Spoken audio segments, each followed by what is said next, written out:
guys, so what we got today? A little bit interesting in this. Now, if you know Walrus, you'll know that they are a premium product, okay? But they've now got this fundamental series out, and I'm looking at the delay today. This is basically a budget version, although it's still built like a tank, okay? Still all metal construction, so you're never going to break it. But obviously less features than the all singing, all dancing versions, which is fine if you like that. Now, I suppose I'm a bit of a hypocrite because I have got a modeler now, although it is doing my head in at times, trust me. Luckily I've got friends that are very patient with me, and they explain, oh, all you got to do is this. Right, whatever. But I like simplicity, and I really do, because that's how I sort of learned to play and what have you. So let's have a look at what we can do with it to start with. I'll just run you through a few things, but then I'll kind of explain why do we need delay, okay, and where should we put the pedal. Oh, that's a can of worms. Okay, so I just got a clean signal. All right, now we've got on here digital, analog and reverse. Now then, let's just explain those. Digital I kind of prefer, weirdly. It's a more cleaner signal. It tends to, the repeats tend to last longer and stay cleaner. The analog tends to sort of degrade a little bit, okay. That's what analog does, because what it used to be is like the first things were like tapes, and I've actually still got a WEM copycat. Yeah, look at one of those. That's nearly as old as I am. And then you've got reverse. So let's start there. Now that's a little bit of a strange one, because what that does, if I play two notes and I go like where are we, just so I'm going to go to a G to an A, the repeat is A to G, so reverse is what you put in, okay. Analog, so I've just got this set more or less all at sort of 12 o'clock, as they say.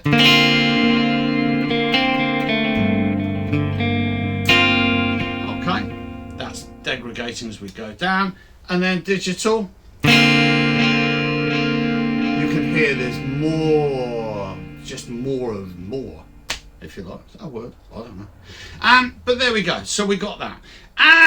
Right, so if we, obviously what we got is time, okay, which is the top one, just checking. Feedback, which is the amount of repeats, and mix. Now, if you put the mix to the top, watch this.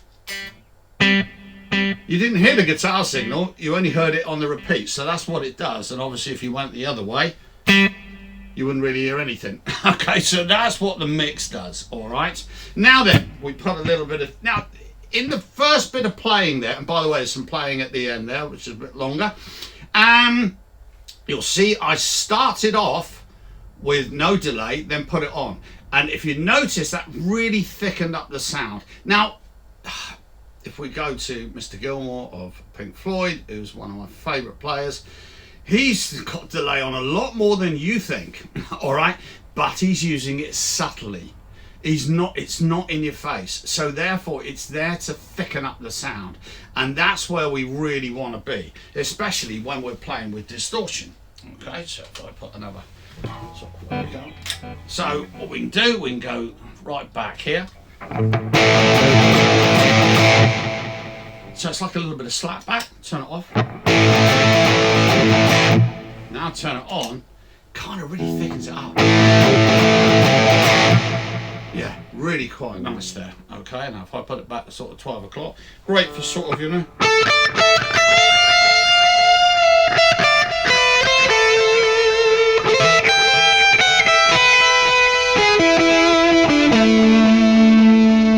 Really thickens up. That's probably a little bit too much for me, if I'm honest. And if I take it back, I'm still hearing it, but not so much. And that's how I like to use the delay. Right, whistle stop tour now of where we should put the pedal. Oh heck, this is where I get vilified, all right? My personal opinion, and this is my personal opinion, okay? Everybody's gonna want maybe just something a little bit different, all right? I like it in the FX loop on an amp or on a modeler or whatever, okay? Mainly because it just bypasses that preamp and gives me a much cleaner signal. Now you can put it in the front of an amp. The good thing about this is though that you've got digital and analog and they work completely different, okay? So kind of like you put a digital one in the front of an amp which is then distorted, it's going to sound to me better than an analog one. All right.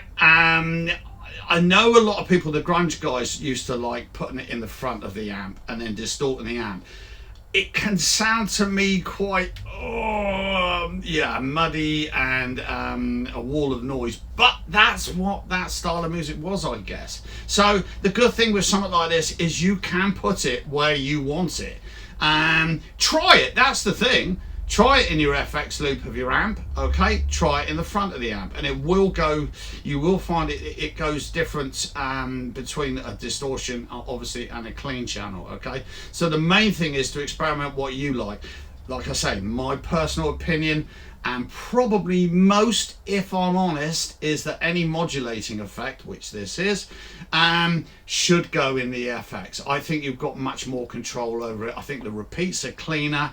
They can distort if you put it in the front of the amp, but please try it, okay? So there we go, guys. A little bit of a whistle stop tour, okay? I know. I've had a lot of fun with this pedal. I'm going to do some busking next year, and I was looking for a pedal to go on a small board that I can power, and that's where this one's going. So it's just landed at the right time for me, if I'm honest. But there you go. So I'm just going to play it and make a wall of noise on the way out. Cheers, guys. Bye.